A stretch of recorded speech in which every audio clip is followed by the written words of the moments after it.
Hi guys, ഇന്നൊരു off day ആണ് കേട്ടോ. രാവിലെ ബ്രേക്ക്ഫാസ്റ്റ് കഴിച്ചിരിക്കുമ്പോഴേ ഇക്കാക്കും ബീബിയും വിളിച്ചിട്ട് എന്നാടെ പരിപാടി കറങ്ങാൻ പോയിരുന്നു. എന്നാൽ പിന്നെ ആയിക്കോട്ടെ. ഇത് ഞങ്ങളുടെ കുഞ്ഞു, അവൾ ഫുൾ ആക്റ്റീവാണ്. ഈ നടന്നു പോകുന്ന ഇക്കാക്ക, ആ പോകുന്ന ബീബി. ഞങ്ങൾ കാർ കൊടുത്ത് നേരെ ഞങ്ങളുടെ ബാൻസ്റ്റബിൾ സെൻറ്ററിലോട്ട്.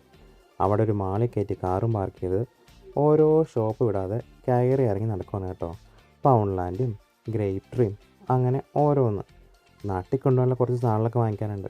അപ്പോൾ അതെല്ലാം വാങ്ങിച്ച് ബില്ലടിച്ചില്ലേ, ഇവിടുത്തെ പരിപാടി കഴിഞ്ഞു. നമുക്ക് അടുത്ത സ്ഥലത്ത് പോയാലോ?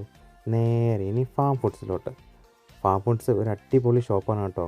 നല്ല റീസണബിൾ ആയിട്ട് നമുക്ക് കുറേ സാധനങ്ങളൊക്കെ വാങ്ങിക്കാൻ പറ്റും. ഞങ്ങൾ ഇവിടെ നിന്ന് കുറച്ച് ഫ്രൂട്ട്സ് സാധനങ്ങളൊക്കെ വാങ്ങിച്ചു. അപ്പോൾ എല്ലാവർക്കും വിശക്കുന്നുണ്ട്. നമുക്ക് മെഗ്ഡി പോയാലോ? എന്തൊക്കെയോ ഓർഡർ ചെയ്തു. കുറച്ച് ഐസ്ക്രീമും ബർഗറെല്ലാം അതെല്ലാം ആസ്വദിച്ച് കഴിച്ച് വാങ്ങിച്ച എല്ലാ സാധനങ്ങളായിട്ട് ഇനി വീട്ടിലോട്ട്. അപ്പോൾ എല്ലാവർക്കും ബൈ. ബാക്കി അടുത്ത വീഡിയോ കാണാം കേട്ടോ.